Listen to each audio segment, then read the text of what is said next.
Yay Networks. 13 has been my lucky number for a while. Like, it's always a sign of good things to come for me. This is 13, a Taylor Swift fan podcast, breaking down every song, every Easter egg, every era, and every theory. Hosted by the biggest Swifties, Nick Adams, Anna Casillejos, Amy Nichols, and Lacey G. What up? Welcome to 13, a Taylor Swift fan podcast. My name's Nick Adams. I'm Anna. Amy. And I'm Lacey G. And today we're breaking down Taylor Swift's song From the Vault from her Fearless Taylor's Version album. This is That's When. And that's when I'll be waiting at the front gate. That's when. That's When was written by Taylor Swift back in 2008 and released for the first time on Taylor's 2021 re-recorded version of her Fearless album. And this is a duet with her friend Keith Urban. And I love this song so much. This is 100% my favorite Vault song, and I'm so glad we're finally getting to do it. After all of these weeks, I've been looking forward to this one song, and we finally arrived. Yay! It's my favorite Vault song. Happy to be here. They sound so great together. They do. Yeah. Here's a little bit of Keith's verse on the album. Did you wrong, made mistakes, and put you through all of this? Yeah, they sound great. They've been friends for a long time, and I'm just so happy that they have an official song together. They did another song. They did that song with Tim McGraw, that Highway Don't Care. I think he plays guitar on it or something like that. But I love this. They're singing together and they sound wonderful. Well, especially because in the other Vault song, We Were Happy, he does the harmonies. So we kind of already hear their voices harmonizing. Yeah, but you would never know if no one told you that Keith was on We Were Happy. You would never know it. And then this one, he stands out. He has his own verse. They kind of take turns on the chorus. It's wonderful. I do love the excessive use of parentheses in the title. That's when, parentheses Taylor's version, parentheses featuring Keith Urban, parentheses from the Vault. I need a t-shirt that says that. It is a lot. That's for sure. That's for sure. So what are they singing about? So they're singing about working through a breakup. They reconcile towards the end. And in the song, Taylor's the one who leaves. She's the one that did wrong by the guy. And then Keith ends up forgiving her. Which is interesting because did you know in the original, in the demo, it was the other way around? Oh, really? Is that what your clip is? So in the Taylor's version, she's the individual that stepped away from the relationship. In the demo, he's the one leaving and she wants to come back. See your face, I'll let you in. Baby, that's when. I also loved the comparison in the demo versus the Taylor's version. Here is the intro for Taylor's version.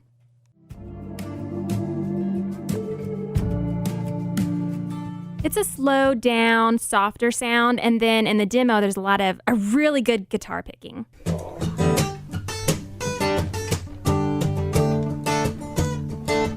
I think I prefer the guitar picking. Isn't it crazy how one tiny thing can completely change it from a country song to a pop song? Yeah. All they did was just a few little picks on a guitar and it changed the vibe completely. Yeah. And then she did a few more ay-yi-yis. Here is Taylor's version when she's saying, "When can I come back?" Can I come back? A few more eyes there versus the demo. He said, when can I come back? I just love that. Ay-yi-yi-yi-yi-yi. Can I come back? And I like how it's kind of deeper now. Come back. That's when. I also, whenever this song first came out, I remember seeing on TikTok, fans were so confused at the storytelling because the way that the sentences start and end. It is confusing. It's confusing. That's when I wake up in the morning. It just kind of, somebody had to explain on TikTok, no, the songwriting, he's saying, you can always come back whenever I'm laughing or it's storming or whatever. Those are the times. That's when you can come back to me. And everybody on TikTok was like, oh. Can you have TikTok explain to you come in with the rain then? That's what I need. That's what I need. Someone please do it. Tag me. Thank you. So if you're wondering why Keith Urban, because I've wondered why she's had particular people on. I'm not going to say any names, but it's just why that person? Why Who? Bon Iver? Oh, okay. But Bon Iver. See, I don't even know. No, I Something think like that that. one. I think the second one's correct, but I don't know. Okay. Money there. And I like him and I like them together. I'm just not familiar with his work at all. So if you're wondering why Keith Urban, it's because she was his opening act during a 2009 tour and his music has long been a source of inspiration for her. And he actually talked about touring with her, something that happened during the tour on The Ellen Show. She opened for you, right, Taylor? Like when she started out? Yeah, back in basically when she was doing the Fearless album, she opened a bunch of shows for us. We played a few songs together every night. And then she pranked us on the last night of the tour by her and her band dressing up as Kiss and coming out and sitting in on one of my songs called Kiss a Girl. And she dressed as Ace Frehley, and I swear she looked so much like Ace. With all due respect, Ace Frehley, I wasn't sure if it was him or Taylor. Wow. Very good. That's commitment to put that kind of makeup on, to do that. You know, I'm not sure the Venn diagram of fans of Taylor Swift, Keith Urban, and Kiss merge, but I am one of those fans. I do really like the band Kiss, and so it's really funny to hear him talk about. Do you guys know who Ace Frehley is? Yeah, obviously. Like which one is he? He's the tongue, right? No, that's Gene Simmons. Double who has the tongue. star. It's a spaceman, so it looks like stars. Okay. So he's like got a space thing on his face. Well, Nick, I don't know if you've seen it, but whenever this did happen, Taylor was really active on social media and like MySpace and stuff, and she has like a vlog from when that all happened, when she was like getting ready with the makeup and That's her awesome. backup dancers were gonna go surprise it. There's like a whole video about it, and I remember her posting it like on MySpace. I love it. So how this duet even came to be, I don't think Taylor was the first one to reach out to Keith. It was actually her producers, Jack Antonoff and Aaron Dessner, and they asked him if he wanted to join their band, and he responded with, hell yes. And Keith said, they said you're going to love our lead singer. She's fearless. We got to sing together, and we're so happy. And I said, that's magic when stars align like that. So in this moment, whenever he finally gets to hear Taylor's music first, that he's going to join in, he has a funny story about that. You have a great song with Taylor Swift that is on her re-recorded album. How did that happen? It's the craziest story. We were in Australia. I was doing some Christmas shopping at the shopping mall in December, because everybody does their shopping right before Christmas. Every guy does. So I'm at the shopping mall and doing my Christmas shopping, and I get a text from Taylor saying, I've got these couple of songs I'd like you to sing on. Do you want to hear them? And I said, sure. So she sends me the songs. I'm sitting in the food court at the shopping center with listening to these two unreleased Taylor Swift songs. It was an unusual place to be hearing unreleased Taylor Swift music, but I love the songs, and luckily got to put a vocal on both of those. So. Oh, wow. Well, that's great. And it sounds great. But, I mean, how hilarious that Keith Urban is sitting in the food court, just period, like just someone walking by and you're just sitting. Hungry. Yes. Where are you going to go when you're hungry, Ellen? Well, the food court, obviously. That must have really impressed your daughters, though. I mean, I'm sure they're Taylor Swift fans. Big Taylor Swift fans, yes. They were just excited that Dad got a text from Taylor Swift.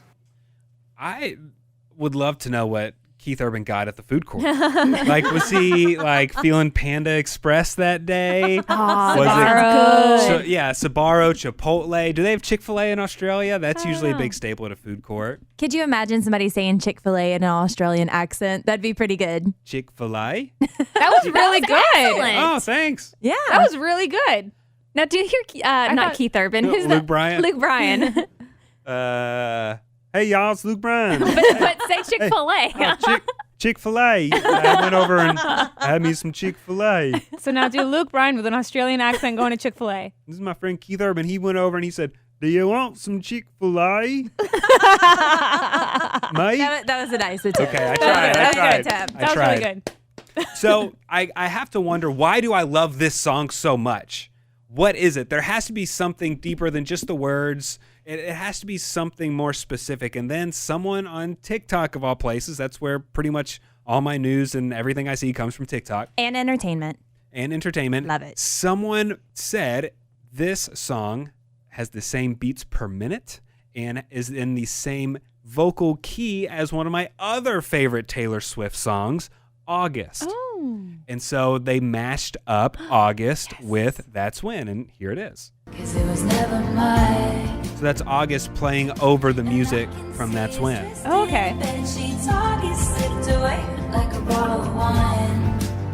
I just almost love it so couldn't much. tell. That's I know beautiful. you can't because they're Yeah. very similar. And I love That is August. I love this beautiful. song. Have you seen that guy on TikTok? He's, I think, a Swiftie. I've seen videos that he posts where he takes Taylor Swift songs and replaces the bridge with another bridge from a different Taylor Swift song. Yes. I And it's wonder. like, how I'll have does to this go. work? Right. I'll have to go back and stalk his account, but I wonder if he's done like August with the That's When bridge or That's When with the August bridge. If not, I'm going to go comment on his videos and She ask. definitely has a formula. Yeah. And you can boop, just insert. Yeah. And it works. Yeah. And it helps that all the bridges are really well written. Fantastic. Most of them, anyways. Right. Well, that's it for this episode of 13, a Taylor Swift podcast, and our breakdown of That's When. So be sure you find us on anywhere you can listen to podcasts. Google Podcasts, Spotify, Apple Podcasts. We're there. Give us a 5-star rating and leave us a good review. And join us next time because we're going to be breaking down another song from the vault. Don't you? Thanks for listening to 13, a Taylor Swift fan podcast. Subscribe for free and leave a positive review on Apple Podcasts, Spotify, or Google Podcasts.